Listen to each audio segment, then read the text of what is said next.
capítulo 1. Nós vamos ler do versículo 26 até o versículo 28. Antes mesmo de lermos, eu farei algumas considerações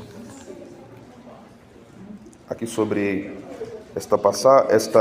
este assunto que nós vamos trabalhar, refletir e aprender nessa noite. Mas vamos orar antes de tudo. Senhor, te louvamos porque o Senhor tem nos dado a oportunidade de estudarmos este assunto à luz das Escrituras e do que os nossos pais pensaram a respeito da vida pública dos cristãos. Por meio do que a revelação diz, nós temos o privilégio de subirmos nos ombros dos gigantes e olharmos mais à frente, também olharmos para trás, aprendendo com os acertos e os erros dos nossos irmãos. Te louvamos porque o Senhor não tem deixado o seu povo cego, perdido e sem direção. O Senhor é luz, o Senhor é caminho e o Senhor é o alvo para onde nós estamos caminhando. Nós estamos aguardando a Nova Jerusalém, que descerá dos céus ataviada. Estamos aguardando o retorno glorioso do nosso Salvador, onde todo o seu governo será implementado de um modo absoluto, ininterrupto e eterno. Cremos que Tu és o Senhor de toda a glória. Cremos que do Senhor é a terra e a sua plenitude, o mundo e os que nele habitam. Cremos que o Senhor nos ensina como devemos viver aqui no nosso tempo, como devemos ler o nosso tempo. Por isso eu te peço que nos abras os olhos, se estamos cegos para vermos erros, que o Senhor abra nossos olhos, se nós não estamos observando os nossos ídolos e estamos sem visão, sem tato, sem audição. Estamos engessados, estamos imobilizados, assim como são os ídolos. Tenha misericórdia de nós e nos ajude a termos uma visão política, bíblica, fiel às Escrituras e que honre a Deus. É isso que nós te oramos, no nome de Jesus. Amém. Meus irmãos, hoje nós iremos tratar sobre antropologia bíblica e política. A palavra antropologia vem de duas outras palavras, anthropos, que significa homem, e logos, ou logia, que vai significar estudo. Então, a antropologia bíblica é o estudo acerca do homem que a Bíblia nos apresenta, que a Bíblia diz acerca da estrutura, da funcionalidade, da sociabilidade do homem, e também sobre a vida política do homem como um ser político. Os filósofos vão chamar o homem de animal político. Eu vou evitar esse termo e prefiro chamar como um ser político, porque nós estamos trabalhando em cima do que os reformadores, vamos trabalhar em cima do que os reformadores chamaram também de imago Dei. Imago, imagem, Dei, Deus. Então o homem é a imagem de Deus. Então é a partir desse ponto, a partir desse pressuposto, que nós iremos pensar acerca do homem. Por que nós vamos tocar em antropologia bíblica ou teológica? Os termos aqui serão sinônimos para mim em relação à política, porque se nós não entendermos de fato o que a Bíblia diz sobre o homem e o caráter de sua vida em comunidade, aí nós já estamos indo para a sociologia. Se nós não entendermos isso, nós não conseguiremos fazer uma leitura precisa da nossa relação com a política, como cristãos. Como eu disse na quinta-feira passada, é um desafio para nós pensarmos nesses termos, porque é muito mais simples dizermos assim: todo cristão é conservador e nenhum cristão deve ser socialista, por exemplo, ou comunista, por exemplo.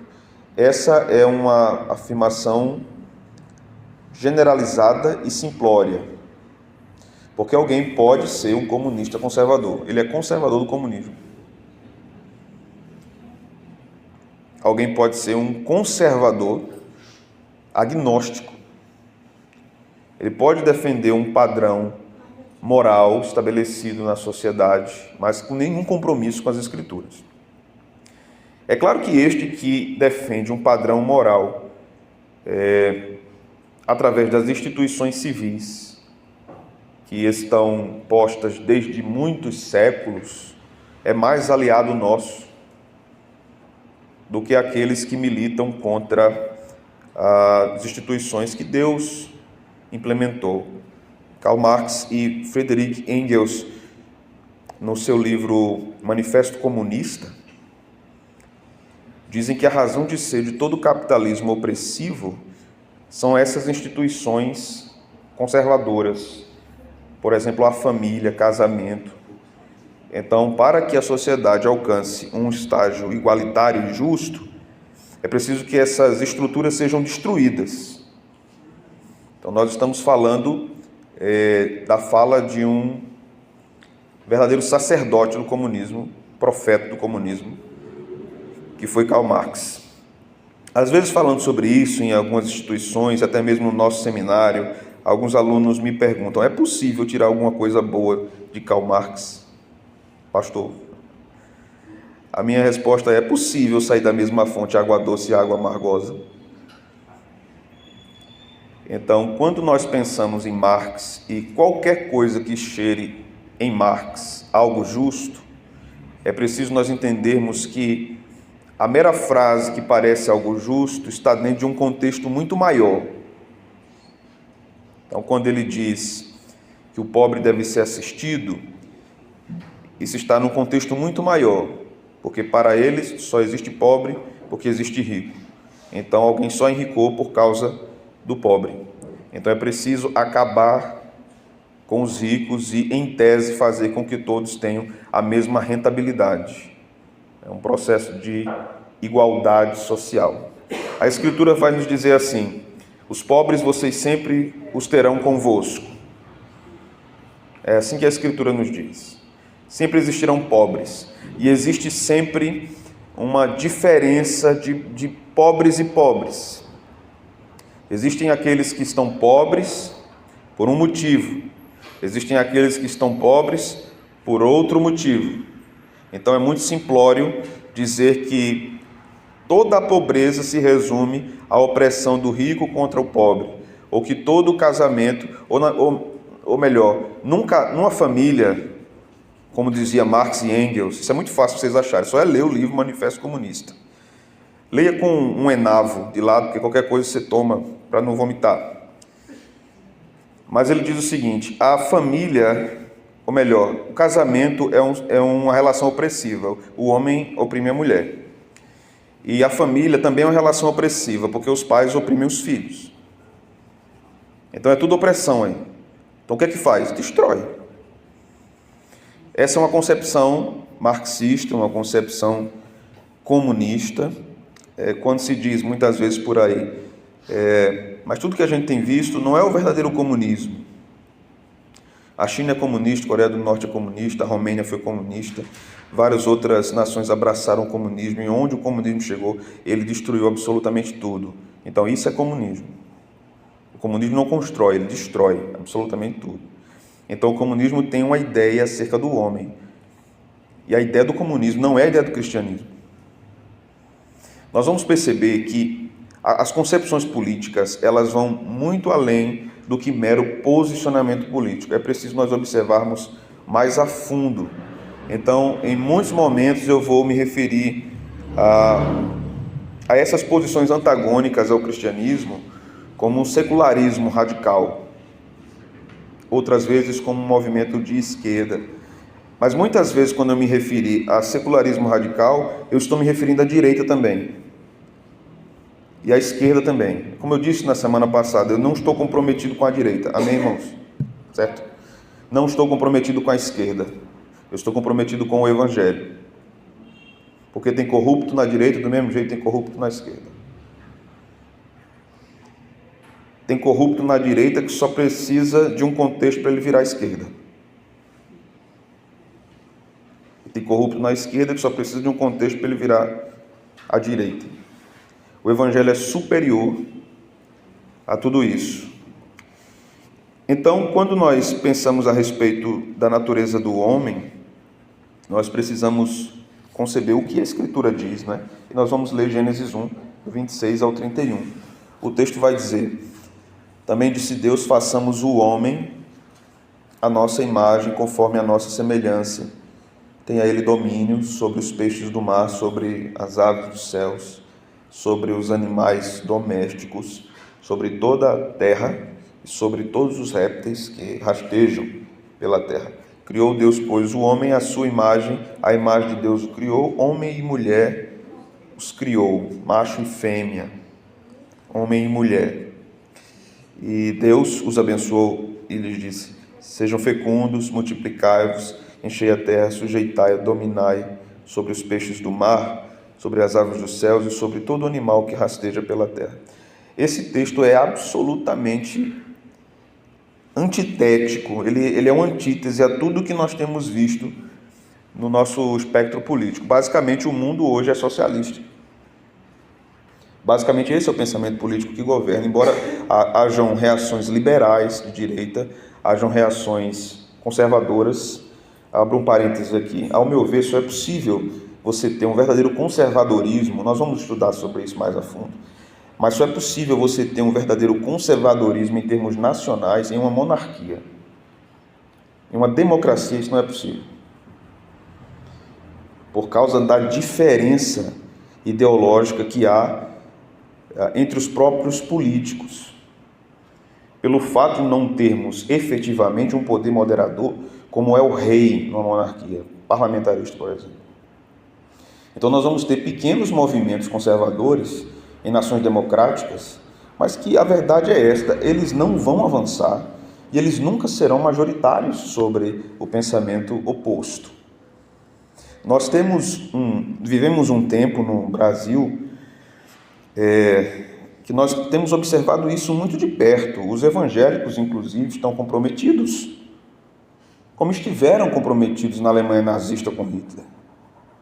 Recentemente vimos uma foto do ministro do STF, senhor Alexandre de Moraes, dando uma palestra na Universidade Presbiteriana Mackenzie. Ou como já aconteceu também com o deputado Jean Willis, na Universidade Presbiteriana Mackenzie. Estes senhores são inimigos do Evangelho, declarados. Nós não estamos falando nada aqui às escondidas ou que os nossos olhos já não viram. Alexandre de Moraes é um dos piores ditadores da história da humanidade. Nós temos visto isso no nosso tempo. Não podemos chamar aquilo de justiça. O judiciário está vencido pela ideologia marxista e comunista. Recentemente vimos um vídeo na internet dele se orgulhando que pensava que era o único ministro comunista do STF. Isso está lá. Ninguém disse, não é calúnia, não é inteligência artificial. É um fato posto diante dos nossos olhos. Então, o comunismo está, de modo descarado, sendo posto diante de nós, afirmado, implementado nas universidades, implementado nas escolas, implementado nas igrejas. Há uma série de pastores de esquerda, comunistas, que subscrevem uma agenda esquerdista, abortistas. Essa é a nossa realidade. Quando nós lemos para o texto sagrado, nós vamos observar que Deus diz, em primeiro lugar, que o homem é feito conforme a sua imagem. Então o homem tem atributos que lembram a Deus, atributos comunicados por Deus a ele. Aqui está amor, aqui está bondade, aqui está misericórdia, aqui está racionalidade, aqui está justiça. Esses são atributos divinos comunicados à humanidade, para que ela viva de modo social harmônico ou pretensamente harmônico. Mesmo o mundo caído, os homens caídos ainda possuem a imagem de Deus, conforme Tiago diz na sua epístola. Mesmo com essa imagem arranhada, ainda há a imagem de Deus lá. Então há um referencial interno no homem a respeito do que é bom, do que é verdadeiro e do que é justo, em todos os homens. Em todos os homens.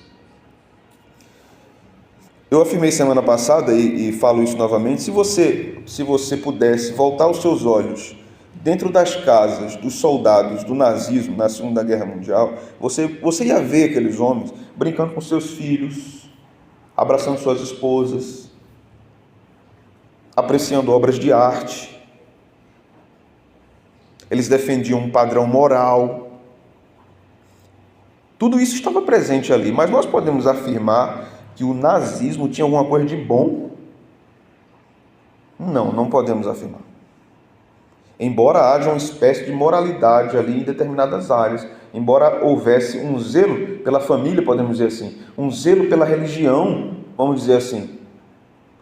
Havia até uma tentativa de fundamentar o nazismo num pensamento religioso, inclusive protestante, no pensamento de Lutero. Podemos dizer que aquilo é cristianismo? Não, irmãos.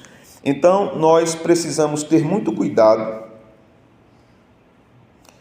com os nossos ídolos políticos, certo? Quem representa a igreja é Cristo. Cristãos que estão no ambiente político devem representar Cristo. Cristo, os interesses de Cristo.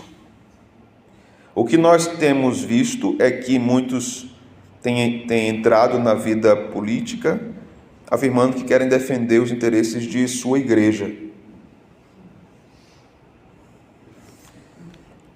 O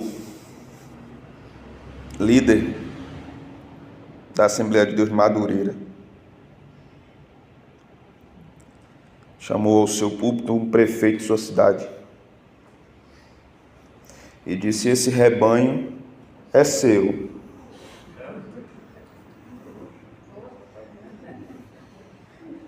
Cuide desse rebanho. E abraçou de modo emocionado o prefeito. Que lindo.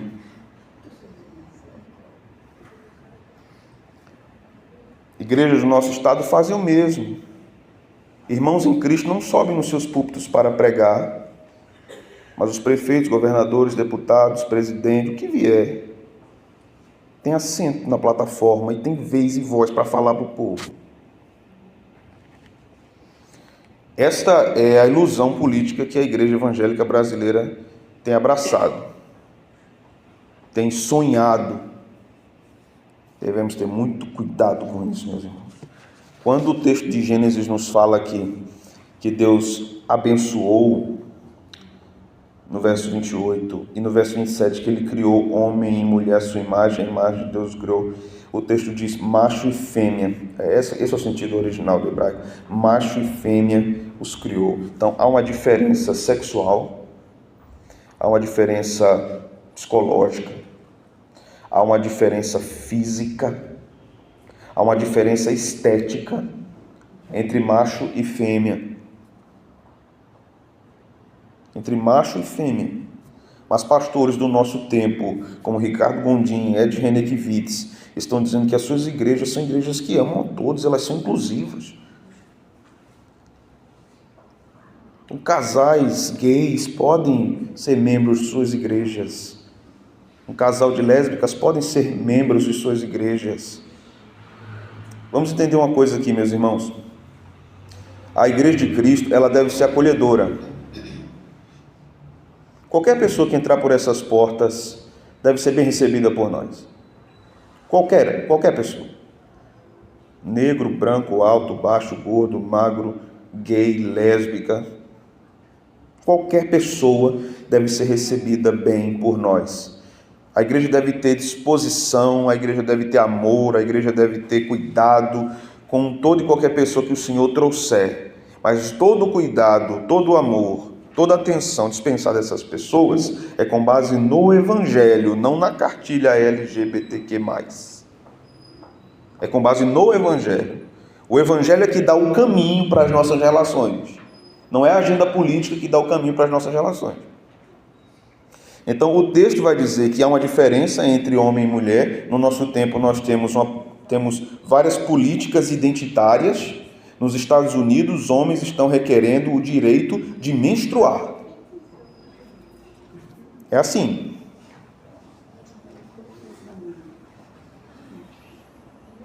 Deixa eu beber água.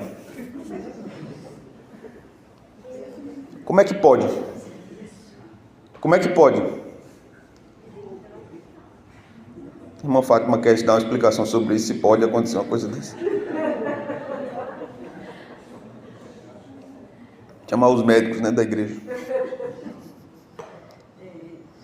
É absurdo. Não é possível.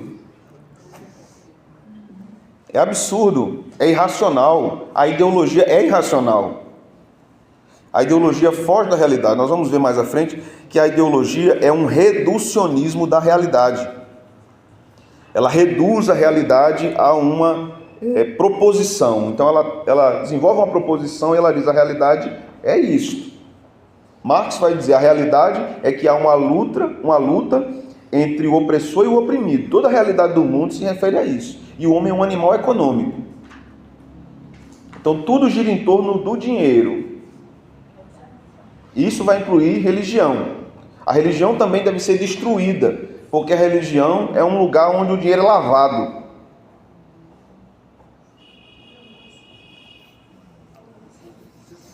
E quem afirma isso é quem está no poder, principalmente, né? Quando o texto diz aqui, no verso 28, sejam fecundos, a ideia aqui é: tenham filhos, gerem filhos, tenham família, procriem. E cuidem desses filhos. O nosso tempo tem pensado de modo oposto, em vários lugares, de várias formas diferentes, né? Na China você tem um controle de natalidade, às vezes isso é uma imposição política, em outros lugares é um ensino cultural, como em vários países da Europa, onde os casais não querem filhos, não têm filhos, a população está envelhecendo, pedindo socorro ao mundo. Dizendo: venham para cá, tem bolsa de estudo, tem trabalho, tem casa, o que vocês quiserem aqui tem, porque a nossa nação está morrendo, porque não há nascimento de crianças. Mas de modo subjetivo, isso está também no nosso país e está dentro das nossas igrejas, porque nós absorvemos uma ideia de que nós precisamos de mais conforto, a cada dia mais conforto. Então, quanto mais filhos, menos conforto. Quanto mais filhos, menos dinheiro. Quanto mais filhos, menos liberdade. Quanto mais filhos, mais dor de cabeça. E aí nós vamos desejando outras coisas, né? E aí a Escritura diz: não, sejam fecundos. Então o que está diante de nós é uma construção a respeito do homem, desenvolvida durante vários períodos, principalmente do desenvolvimento filosófico da Europa, a partir principalmente do que nós chamamos de era iluminista, onde o homem se tornou o centro e a medida de todas as coisas. Essa cultura iluminista de que o homem é quem julga tudo ao seu redor, o homem é o sol e ele governa todo o universo, ele é quem ilumina todo o universo. Então nós temos uma série de transformações. Porque para o iluminismo, toda aquela era cristã que o antecedeu, do mundo antigo até a Idade Média, tudo aquilo ali precisa ser superado. Aquela era uma espécie de infância. Então vamos desprezar tudo isso, primeiro aniquilando a crença em Deus. Porque a crença em Deus em todo esse período foi um atrapalho. Então a partir daqui nós vamos viver e desenvolver o pensamento sem Deus. Não precisamos de Deus. Interessante que há uma ligação em relação a isso na mentalidade de muitos evangélicos, na mentalidade de muitos líderes, de muitos pastores. Eu vou afirmar aqui uma coisa aos irmãos: todo o silêncio da igreja, dos cristãos, a respeito de toda posição política contrária ao cristianismo, todo o silêncio dos cristãos é ateísmo cultural. É afirmarmos culturalmente: não cremos em Deus e Deus não é relevante para a nossa cultura. A ideia não é que nós devemos desejar dominar a cultura, mas a ideia é que nós devemos desejar a liberdade expressa, dada por Deus, de vivermos a vida que Deus nos ensina de modo público.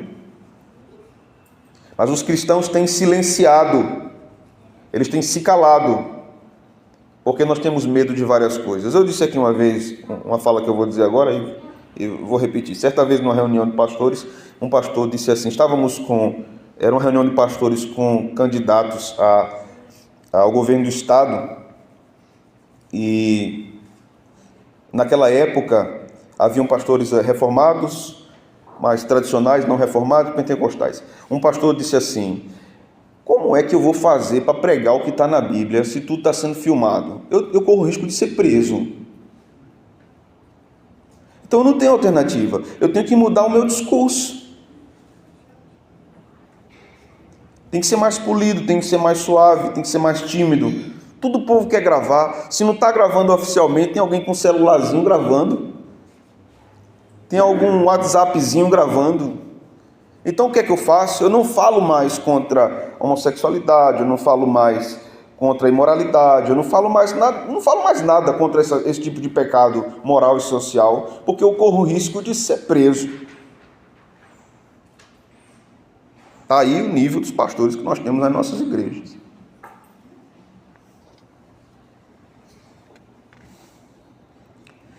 Meus irmãos, eu vou citar aqui para vocês duas falas, uma de um teólogo que eu gosto muito dele, os dois. Um é chamado, o nome dele é Millard Erickson. Tive o prazer de conhecer esse senhor no início da minha carreira docente. Ele veio ao Brasil, veio a Recife, e eu pude conversar um pouco com ele sobre algumas coisas de teologia. Ele escreveu uma importante teologia sistemática, publicada em português, por Edições Vida Nova.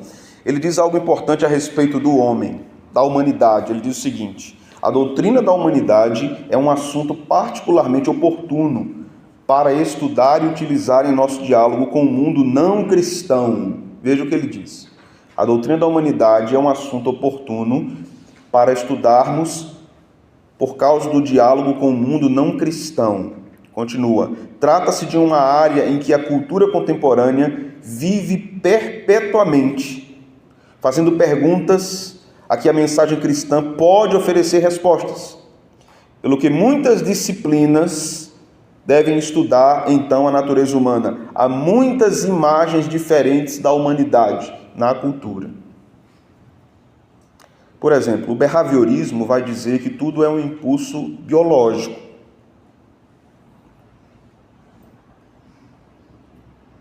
Então, um pedófilo teve um impulso biológico.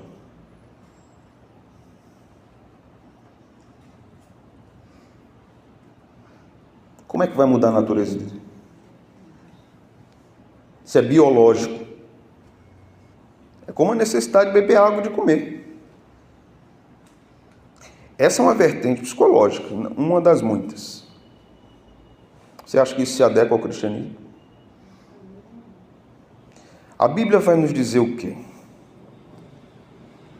Que o homem é um ser vil, o homem caído é um ser vil, pecador, mau. Você está em Gênesis ainda? Vá comigo para o capítulo 6. Vamos ler o versículo 5 do capítulo 6 de Gênesis. O que é que o texto diz? Deixa eu esperar vocês abrirem.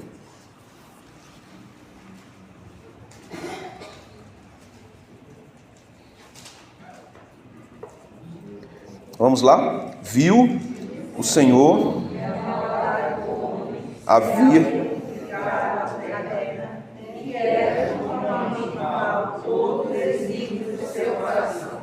o desígnio do coração aqui é o pensamento.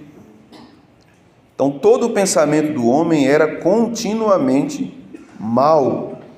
E a maldade do homem havia se multiplicado. Isso nos dias de Noé, viu? Noé. Quem dirá hoje? Nos seus dias. Aqui eles estavam bem mais perto de Adão e Eva do que a gente, né? Então essa verdade escriturística permanece. O homem é mau e os seus pensamentos são maus continuamente. Então o homem não é bom. Então a fala política, sociopolítica, que diz o homem é bom, mas o meio o corrompe, não é uma verdade bíblica. E merece uma pergunta: quem corrompe o meio? Se o homem é bom e o meio corrompe, quem corrompeu o meio? O homem, né? Não pode ser outra pessoa. Não pode ser um animal. Não foi a formiga que come... Não foi. Foi o homem.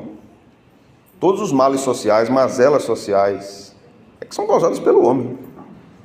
Porque o homem tem imagens diferentes da humanidade que Deus tem. Que Deus disse, que Deus ensinou. A segunda fala que eu vou mencionar aqui é de Francis Schaeffer.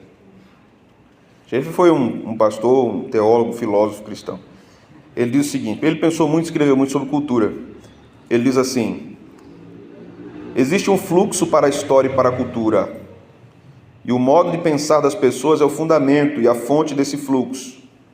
As pessoas são únicas no mundo interior da mente. O que elas são em seu mundo de pensamentos determina como elas agem. Isso é verdade tanto para o seu conjunto de valores, quanto o é para a sua criatividade. É verdade para suas ações coletivas, tais como suas decisões políticas. E é verdade para a sua vida pessoal. As consequências da sua visão de mundo fluem por entre os seus dedos e por meio da sua língua, em direção ao mundo de fora. É verdade tanto para o formão de Michelangelo, quanto para a espada de um ditador. Então, Schaeffer está dizendo, as ações humanas fazem parte de um fluxo de pensamento. Schaeffer está dizendo aqui o que, em outras palavras, Jesus disse de modo mais bonito.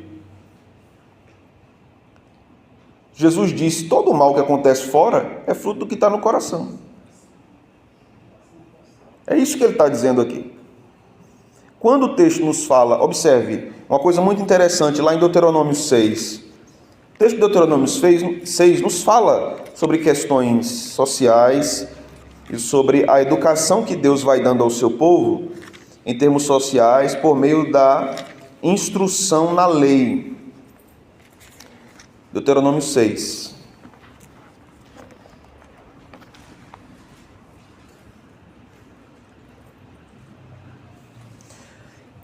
Veja só os versículos número 6 em diante.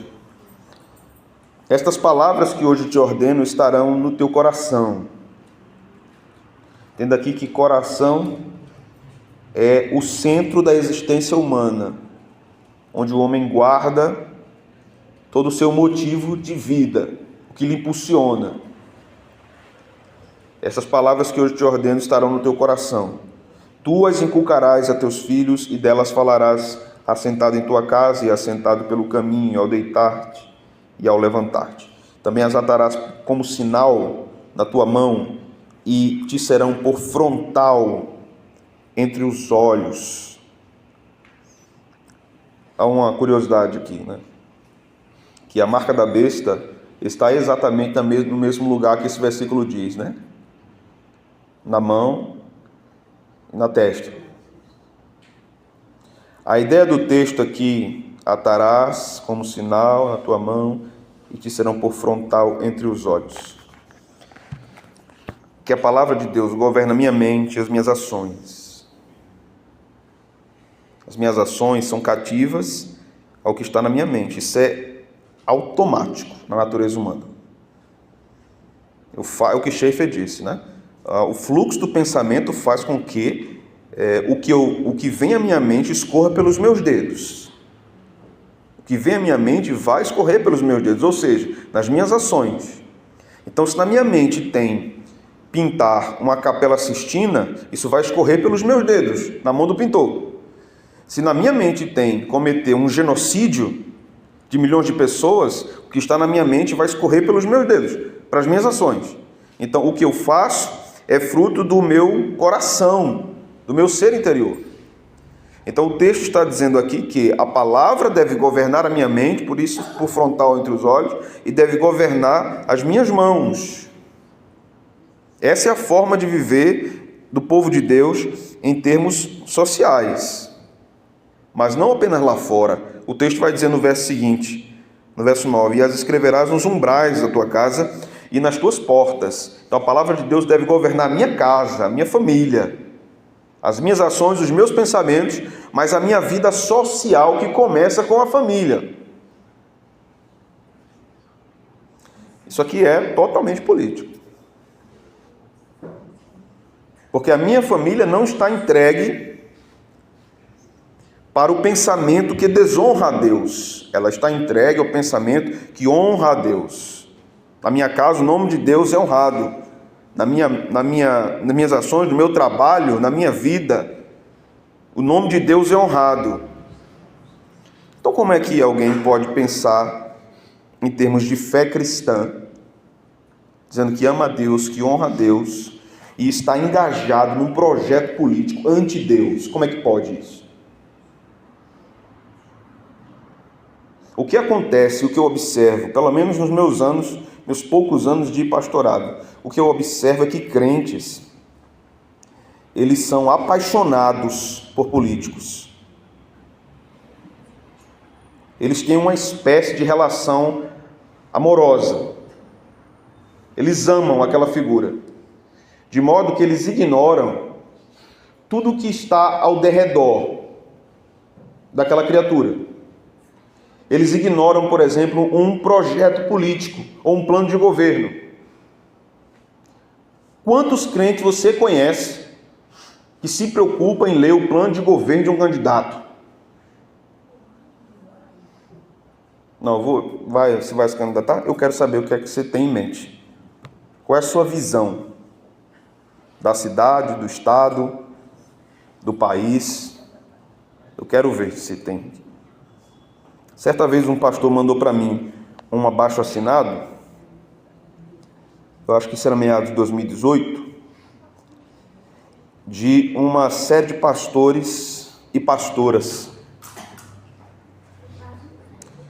fazendo um manifesto político a favor do pobre, a favor do negro, a favor da mulher, a favor dos animais, a favor de tudo, menos a favor da família tradicional. Toda essa pauta estava lá, menos a família tradicional. Ele disse: o que é que você acha? Esse pastor tem um pezinho para lá. Eu disse: você não consegue fazer a avaliação do que é esse documento? Ele disse: não, só a presença aqui de pastoras já mostra que esse documento é feminista. E eu estava falando com um pastor reformado, viu? Se tem pastor aqui, porque o pastorado feminino é um braço do feminismo dentro das igrejas evangélicas. Nada mais do que isso. Segunda coisa, onde é que você vê aqui, nesse manifesto, uma manifestação rígida ou mesmo discreta contra o aborto? Não tem. Onde é que você vê aqui uma manifestação pública favorável à família? Não tem. Onde é que você vê aqui uma manifestação aberta a favor da liberdade religiosa de expressão? Não tem. Por quê? Irmãos, tem sentenças ocultas ali. Se um grupo de religiosos não fala a favor do que a Bíblia fala, se eles se calam a favor do que a Bíblia fala, o que eles são? Um crente não deveria estar debaixo de um pastorado desse. Não deveria, por mais que ele amasse sua igreja, ele não deveria estar debaixo do pastorado de alguém que abraça alguma espécie de posição contrária à Bíblia em termos políticos. Mas se pensa assim, se ele não falou heresia, então dá para a gente aguentar. Você vai ver onde é que chega depois. Isso, né? Quando nós avançamos, agora para falarmos um pouco sobre o reducionismo ideológico, quando nós avançamos para esse ponto, eu torno a dizer o que falei na semana passada, que tomamos aqui a ideologia como um conjunto de verdades, entre aspas, que pretendem estabelecer um domínio social, um domínio político. Então você afirma essas verdades e você prende aquelas pessoas num círculo vicioso, como eu disse na semana passada. Então quando se diz, não vote naquele candidato porque aquele candidato, se ganhar, vai fazer com que você perca o seu benefício social, enquanto o outro candidato nunca disse nada disso. Você coloca aquela pessoa debaixo de um cabresto e ela fica refém daquilo. Não posso sair disso aqui. Então, esse é um outro ponto real, principalmente na nossa região do Nordeste. Pela carência que nós temos no Nordeste, em vários aspectos. Carência educacional, carência de saúde, carência econômica, é terrível. Carência religiosa, de poucas igrejas fiéis. Temos muitas igrejas, muitas, mas poucas igrejas fiéis que ensinam verdadeiramente o que o Evangelho afirma. Então, nós temos todo esse contexto. Essas pessoas, por causa da sua carência, elas são arrastadas por esses discursos que tentam redimir os seus problemas sociais, as suas mazelas sociais. Então, nós temos pastores, por exemplo, ligando para candidatos, dizendo: candidato, servo de Deus, estamos com você, minha igreja está com você, amém? Você crê, varão? Crê, varão? Estamos juntos, viu? Tenho aqui 60 votos. Meu irmão, a gente está precisando fazer um banheiro aqui na igreja, novo. Você consegue para a gente aí um... Assim, a gente não estou vendendo os votos da igreja não, mas assim, porque eu considero você como um irmão, não tem nada a ver com política, é um pedido a um irmão. Se você puder fazer o banheiro aqui, né? A gente já fez até o orçamento, vou lhe mandar aqui a planilha em Excel. Aí o candidato diz: meu irmão, eu não trabalho desse jeito não. Ah, trabalha não? Tá certo. Apoia aqui, ninguém vota em você não, viu?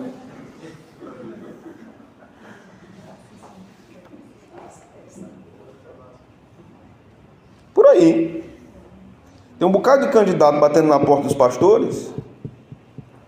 Pastor, só preciso só dizer meu nome. E me ajude. Uma vez, um crente mandou para mim uma mensagem assim, pelo WhatsApp.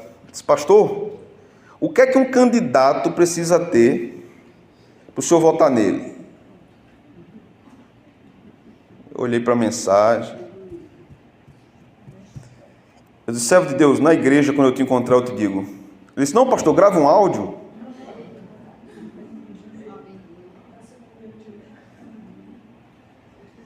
Aí eu respondi: tô rouco.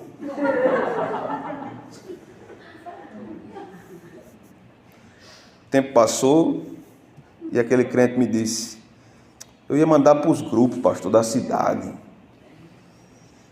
porque o nosso candidato a prefeito é evangélico. Eu ia dizer: o pastor apoia ele. Aí, tudo que ele disse, o homem tem.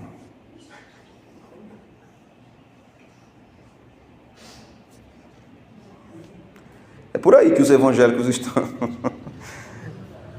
Quando nós falamos de políticas municipais, é mais difícil as questões ideológicas mais ofensivas aparecerem. É mais difícil. Porque os interesses são variados a depender da cidade, né? Então, a depender do prefeito, eu fico empregado ou não, né? Tem muito crente nas igrejas que o trabalho dele depende do prefeito. Depende de quem vai estar lá. Depende se o vereador ganhou. Se eu vou estar lá no gabinete dele trabalhando ou não.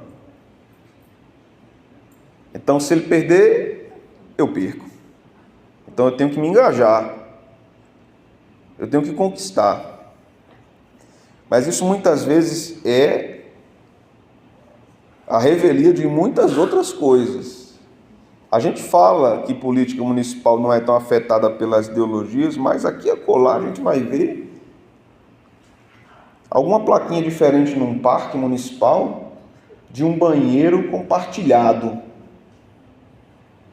Um banheiro transgênero. A gente deve ter muito cuidado. E quando a gente fala de políticos cristãos, tem que saber se aquele cristão está comprometido mesmo, irmãos, com o Evangelho. Com o Evangelho.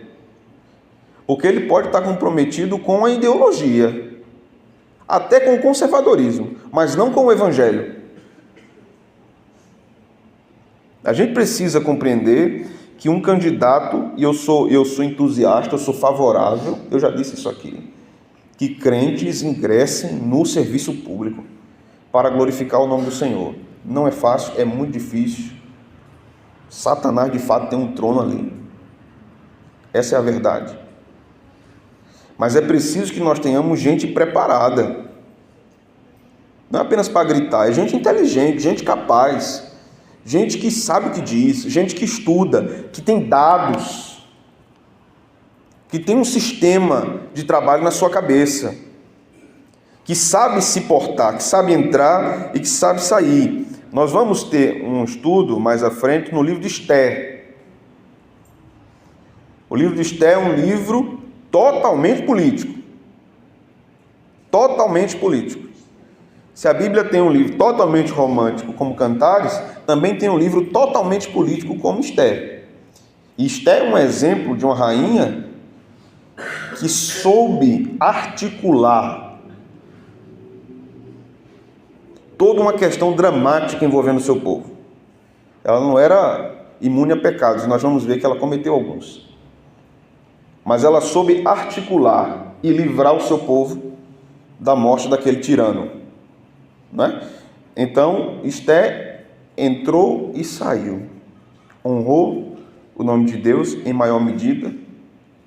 Mas quantas vezes você escuta Esther dizendo o nome Deus no seu livro? Você viu ela chegando para o marido dela e dizer assim: ó, meu marido, este homem mau está indo contra o meu Deus.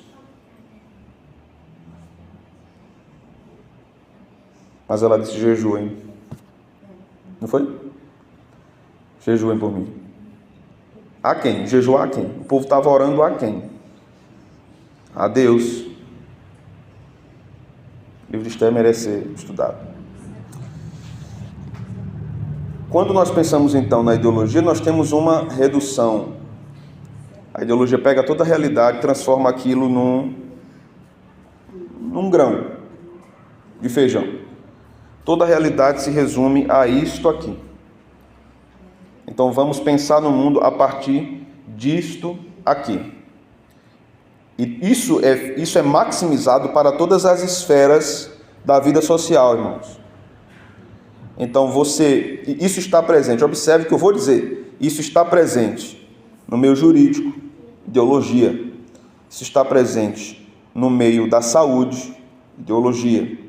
Você está presente no meio educacional, está presente no entretenimento, está presente nas universidades, nas escolas, está presente em todas essas áreas. Quando nós observamos, só um exemplo para vocês, quando nós observamos, por exemplo, a filosofia educacional socioconstrutivista, que é fruto da revolução psicológica. O que é que vamos ter? A criança não deve ter mais diante de si uma forma de aprender tradicional, vertical, do mestre e do aluno. A questão agora deve ser horizontal. O professor é um facilitador. E a criança constrói o seu saber. Quando você constrói o seu conhecimento, sem ter conhecimento, você constrói novas realidades. Então você põe em jogo aqui a verdade, certo? Há uma palavra que eu vou usar aqui para vocês para tentar deixar mais claro, uma palavra difícil, mas que eu vou traduzi-la para vocês tentarem entender de modo mais claro. Axioma. Axioma é o que nós pensamos a respeito dos valores. O que é o meu valor primário? É o meu axioma. A partir desse axioma, todas as outras coisas vão se desenvolver. O cristianismo tem dois grandes axiomas. O primeiro é Deus. O segundo é a Escritura. Então, a partir disso, tudo vai se desenvolver. Se eu tenho outros axiomas, vai se desenvolver de outra forma. Se é uma ideologia, vai se desenvolver de outra forma. Veja, Marx dizia, o homem é um animal econômico. Freud dizia, o homem é um animal sexual. Tudo era visto por Freud a partir da perspectiva da sexualidade. Então, se o menino, bebezinho, 8 meses, 9, sentiu ciúme do seu pai abraçando sua mãe, diz Freud, é porque aquele bebê já tem um desejo sexual pela sua mãe. Quando ele cresce, então ele continua com ciúme, mas agora com ciúme do pai, a favor do pai. Então aquele menino tem um desejo sexual pelo pai. Porque tudo para Freud se resume a isso. Você percebe o que é uma redução da realidade? Toda a leitura da realidade criada para Freud é a partir desse ponto, a sexualidade. E isso vai estar presente de várias formas, de várias maneiras, na cultura. Você observa, por exemplo, uma artista como Anitta, ou Beyoncé, ou vários outros, que apelam para fatores sexualizantes nos seus shows.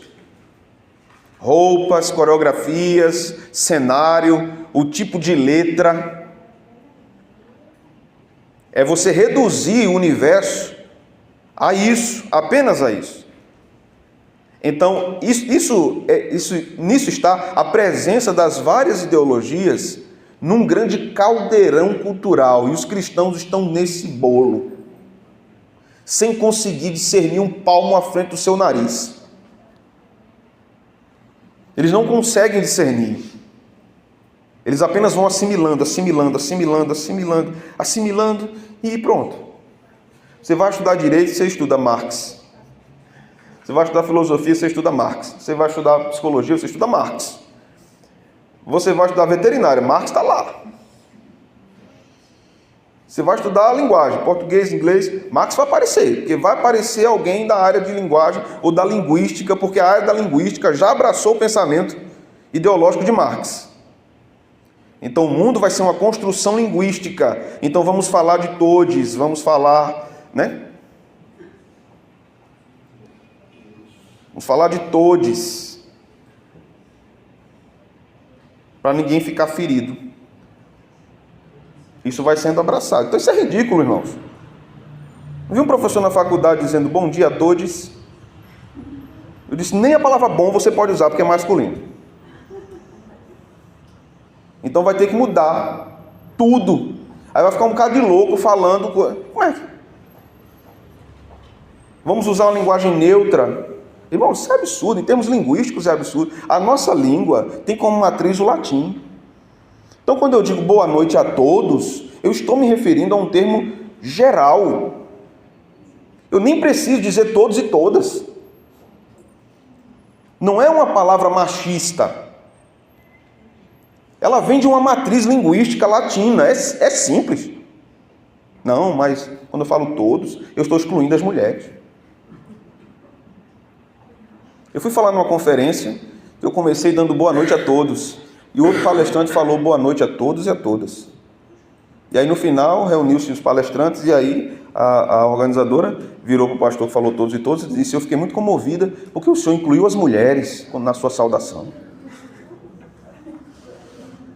Era um evento evangélico. Eu disse, meu Deus, como eu sou um monstro machista, hétero, alfa, terrível. Só não sou branco, eu sou moreno. Mas eu ainda estou no meio, né? Eu não sou... É para olhar para mim com desconfiança. Porque eu disse todos. Eu disse, mas eu incluí as mulheres. Ah, pastor, mas você não falou todas. Isso aí também eu não incluí quem não é homem nem quem não é mulher. E ele também não incluiu. Faltou as pessoas que ficaram muito feridas.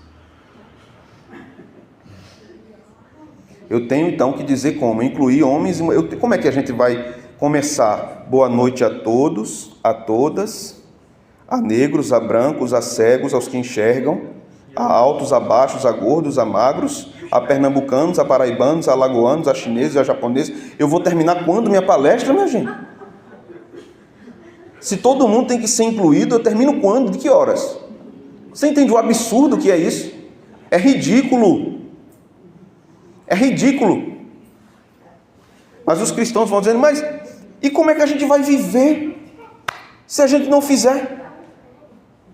Como é que a gente vai viver? Como é que nós somos cristãos, somos donos de uma escola? Como é que se a gente não abraçar esse tipo de pauta, a gente não vai ter aluno?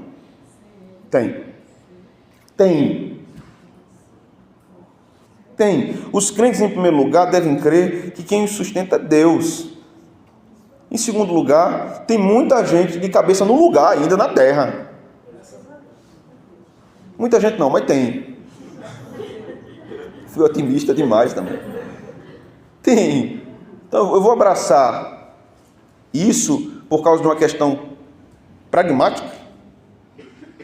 Eu sei que a complexidade do caso vai se agravar à medida que essa agenda vai se desenvolvendo. Então, se alguém se identifica como Marilene, mas é homem, e vai trabalhar no banco, tem que ter o crachá de Marilene. De barba, o camarada está de barba, de gravata, aquelas calças agora que amostra o tornozelo. É só, diga-se de passagem, é horrível aquilo, irmãos. Não usem. Acabou o mundo masculino ocidental quando o homem começou a mostrar o tornozelo e usar sapato. Olha, calça acima do tornozelo, sapato sem meia, social. Não, meu irmão. Faça isso não. Não dá. E apertada, né? A roupa apertada.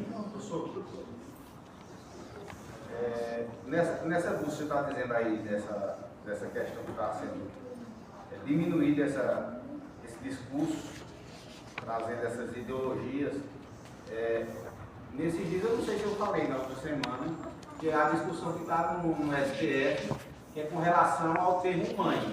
Porque o termo mãe, ele agora é ofensivo aos pais. Aos trans. Então está sendo discutido. Nem pode nem ser pai, né? Também, porque então, vai ofender. Até uma fala daquele André Mendonça, não é o outro, Nunes Marques, ele dizendo, olha, como é que por conta do direito de alguns vai ser destruído o direito da grande maioria? Porque existe infinidade de mulheres que sonham com a maternidade, aí por conta desse agora. E tem inclusive no governo de São Paulo, que uma das políticas era homem menstrua, que o senhor até citou no início. Quer dizer, veja só, esse exemplo de Oswaldo é perfeito. Esse é um exemplo de redução da realidade. Então, como é que eu consigo incluir todos? Numa hora eu defendo o multiculturalismo, a diferença das pessoas, a necessidade de inclusão das pessoas, e aí, para não deixar de incluir determinadas pessoas, eu excluo outras. Porque nós não podemos usar pai, porque vai excluir os trans. Eu digo, sim, mas aí eu me sinto excluído. Aí o que acontece? Não, você fica excluído, ele não. A verdade da coisa é essa. Então você diz, e eu vou falar isso com todo respeito, e eu não quero ser mal entendido, mas você diz, tem que ter um sistema de cotas para negros na universidade, porque nós temos uma dívida histórica com os negros. Mas tem negro que estudou na Universidade Católica, no Mackenzie, ou estudou numa escola particular, e aí fez um vestibular na Federal, usando o sistema de cotas, e entra na Federal. Estudou a vida toda numa faculdade, numa escola particular, e o pai dele tem condição de pagar uma faculdade particular. Ele tirou a vaga de um branco. Mas tirou por quê? Não, porque o branco tem uma dívida cultural, racial, histórica com o negro. E ele tem que pagar. E ele paga como? Sendo oprimido pelo negro. Isso é igualdade?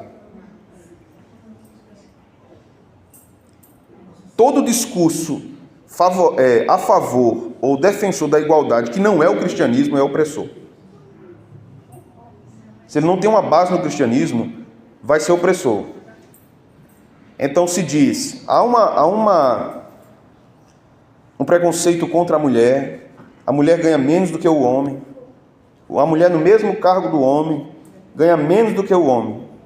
Aí você vai para a análise dos fatos. Os dois, um homem e uma mulher, terminaram, um exemplo, Oswaldo e Giovanni terminaram a faculdade no mesmo ano. Foram trabalhar numa empresa no mesmo ano.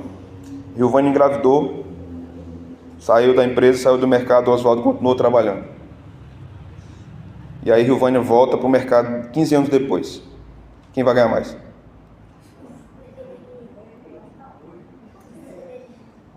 Quem saiu do mercado ou quem ficou no mercado? Quem continuou se qualificando e trabalhando e fazendo carreira. Então nós temos visões muito reduzidas. Pode acontecer a opressão? Pode, eu já disse no princípio. Existe racismo? Existe. Existe desigualdade? Existe. Mas é preciso que nós tenhamos cuidado para não reduzirmos tudo a um discurso só. Então, isso é assim por causa disso, sempre. Não é assim, irmãos. Não é assim. Então, vamos lá. Vamos ver se isso tem lógica. Aquela menina, fulano de tal, é uma menina muito cheia de dificuldades emocionais. E isso acontece porque o pai dela abandonou a família. Certo? Aquela outra menina tem também muitas dificuldades emocionais. Mais do que a primeira. Mas o pai dela nunca abandonou a família. O problema é no pai abandonar a família sempre? Será? Então o que a ideologia faz? Ela coloca numa forma. Isso é assim porque sempre é assim. E não é assim, irmãos. O pecado é complexo. Ele trabalha de modo diferente na mente, no coração, na vida das pessoas, da sociedade, dos sistemas políticos. De modo muito diferente. Então nós precisamos ter muito cuidado com isso. O que nós estamos vendo, no nosso tempo principalmente, é uma ascensão desenfreada por sistemas políticos totalitários, que querem governar absolutamente a vida de todas as pessoas. Na última campanha presidencial, o candidato Ciro Gomes foi entrevistado por um pastor evangélico, que perguntou a ele o seguinte: o que você acha do homeschooling? Das crianças serem educadas por seus filhos em casa. Ele disse: se eu ganhar, eu mando prender todos os pais. Igualdade, fraternidade, o amor venceu. Manda prender todos os pais. Porque isso não pode, porque isso não existe, porque isso é uma questão elitista, porque isso é capitalismo. Aí nós olhamos para os Estados Unidos, nós olhamos para vários países da Europa, nós olhamos para perto, Portugal, em que o homeschooling é feito, é organizado, e as pessoas não são presas, e as crianças estão na faculdade, terminaram a faculdade, estão trabalhando.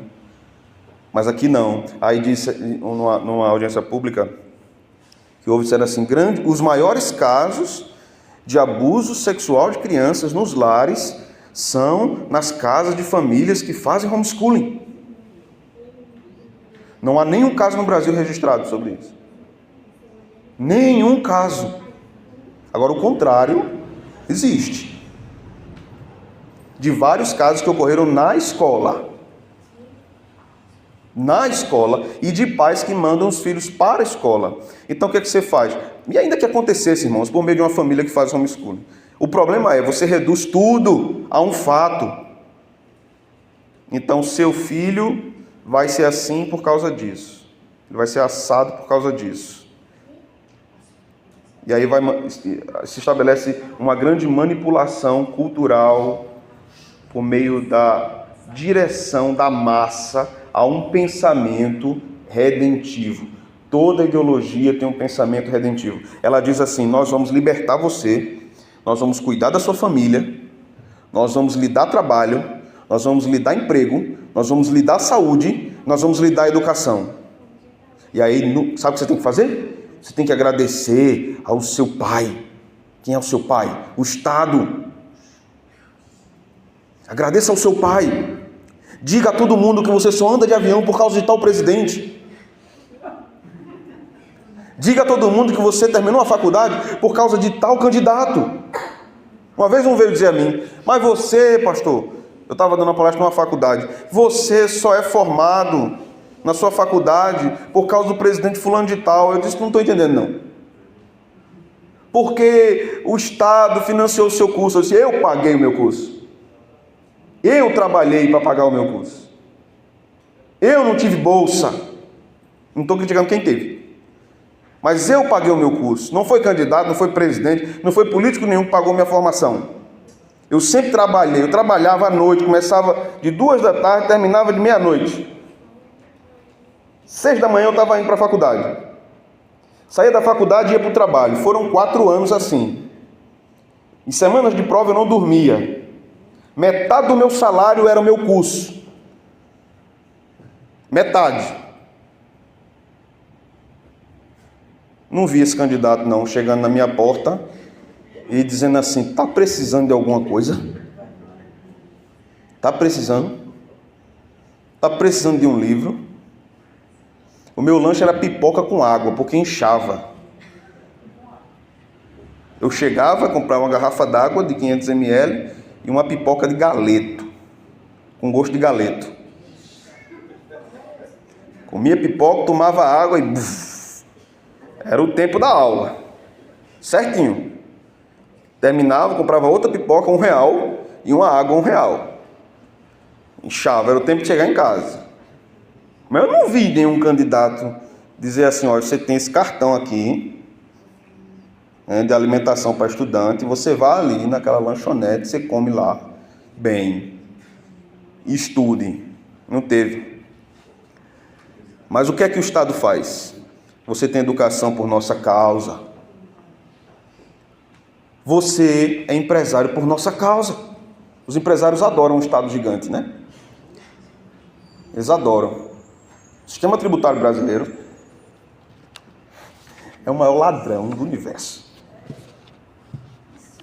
O Estado, no nosso país, é o maior bandido dessa nação. Se tiver que prender o maior bandido, prenda o Estado. Você paga para usar um bem que você já pagou. Você paga para comprar algo. Você vai comprar e você gasta, mas você tem que pagar para comprar aquilo. É isso que acontece com a gasolina. Você acha que você tem um sistema de saúde gratuito, mas você paga. Você acha que você tem um sistema educacional gratuito, você paga. Você paga tudo. E depois você fica chamando seu político de estimação de pai. Dizendo: eu quero que pai fulano ganhe. Não com isso, crente, pelo amor de Deus. O pai é aquele que está no céu. O pai é o que está no céu. Eu fui visitar uma vez um crente e ele disse... Tinha um quadro do pai dele na casa, né? Do político dele. Aí eu olhei e disse: olha, muito bem. Esse pastor, esse homem é uma benção. Benção. Esse homem é uma benção. Agora esse homem fez tanto por mim, pastor. Tanto por mim. Começou a chorar. Tanto. Mas, meu Deus. O senhor vota nele, né, pastor? Eu digo: eu? O senhor não vota nele, não?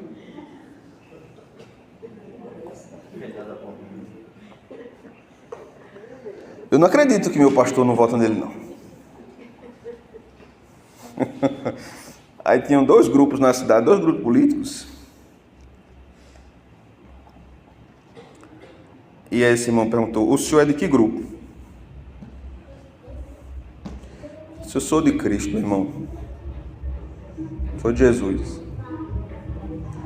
E eu nem sei o que esses grupos significam. Aí ele disse assim: eu vou dizer ao senhor, o meu grupo é todo mundo que é certo, honesto, direito, de bem, pensa nas pessoas, nos desfavorecidos, né?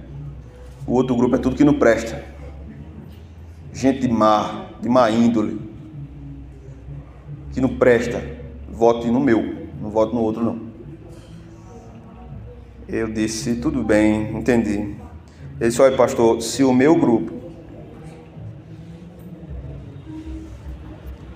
tiver um candidato que é um vira-lata de rua, eu voto no vira-lata.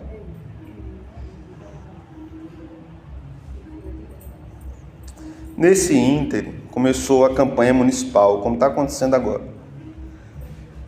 E uma irmã tinha um grupo, a irmã de oração, cocozinho, cabelo.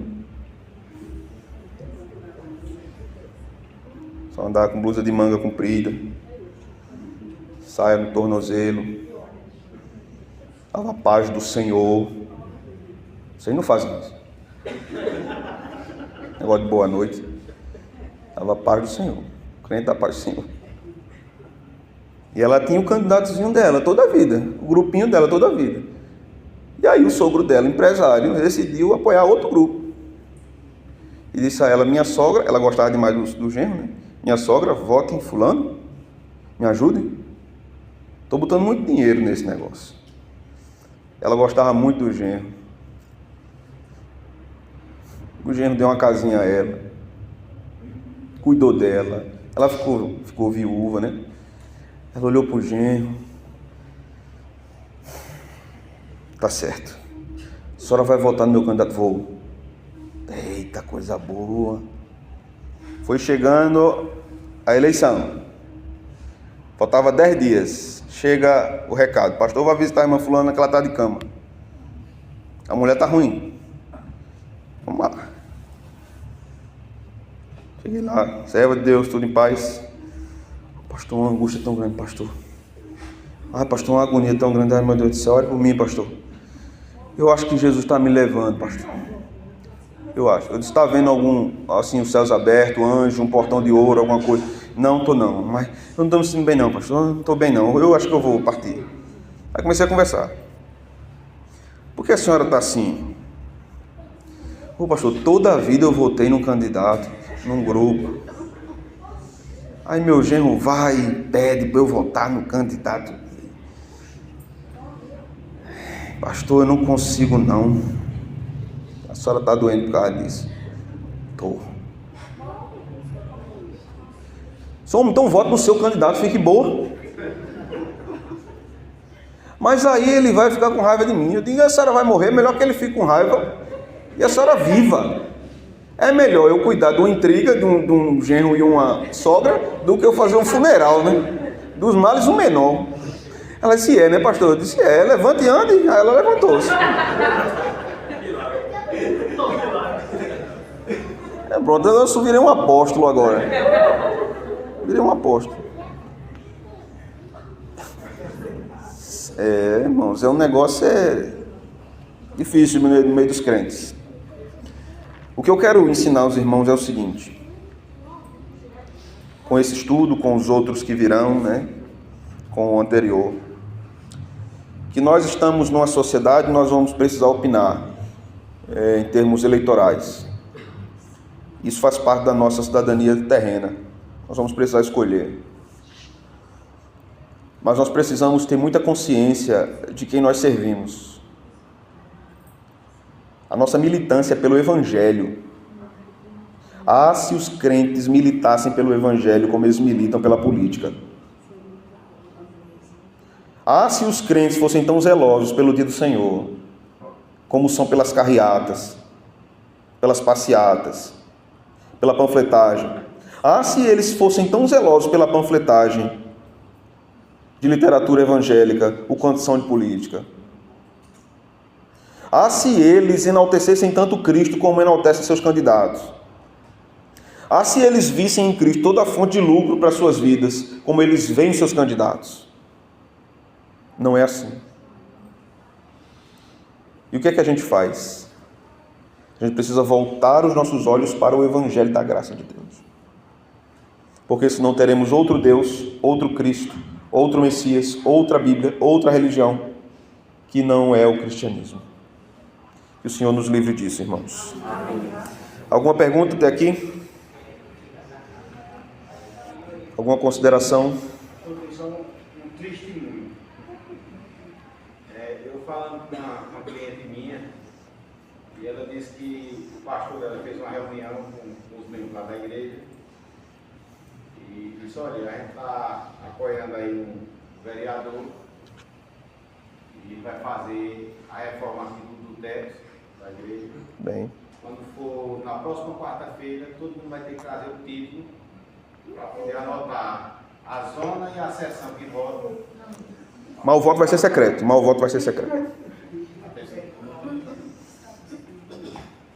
Isso acontece, né?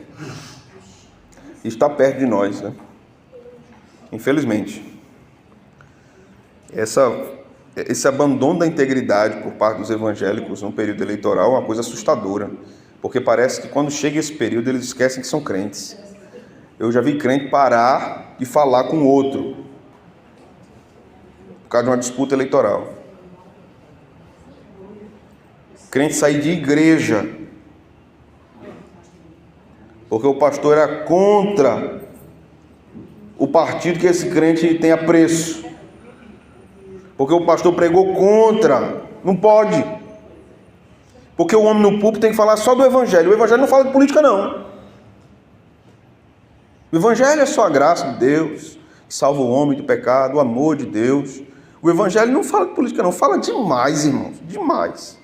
O evangelho não fala pouco, mas fala muito. Então, o que é que muitos crentes querem? Eles querem uma posição bem confortável nos seus pecados. Então, qual é a missão do ministro de Deus? É não deixar que os crentes pequem satisfatoriamente. Não deixar que eles fiquem com seus ídolos nas suas prateleiras, gozando da sua idolatria. Os pastores devem denunciar todos os ídolos culturais, religiosos, políticos, todos os ídolos, porque eles devem estar pautados da Escritura. É errado é um pastor dizer assim, esse candidato aqui, viu, irmãos? A nossa igreja apoia esse aqui. Vamos com ele. O cara está com 1000 processos nas costas, mas a gente está com ele aqui e a gente não abre mão. É mentira, é fake news. Esse negócio aí. Não. Compromisso da igreja com a verdade. Compromisso da nossa igreja com a verdade. Amém? Vamos orar? Vamos ficar de pé? Senhor, obrigado por esta noite. Obrigado pela Tua graça que nos alcança. Obrigado pela verdade do Evangelho. Que a nossa compreensão a respeito do homem em sociedade seja bíblica. Afaste de nós as nossas idolatrias, os nossos ídolos, as nossas cegueiras políticas. E que os nossos olhos, que o nosso coração estejam cativos ao Senhor em todo o tempo. Dá-nos capacidade de análise, dá-nos compaixão pelos que estão se perdendo em seus pensamentos inúteis e vãos, em suas ideologias idólatras. Dá-nos compaixão por estes. Ajuda-nos a falarmos da Tua verdade para que esses olhos sejam abertos, mas mais do que isso, para que esses corações sejam santificados a Cristo. Leva-nos em paz para os nossos lares, Senhor. É isso que nós te pedimos, em nome de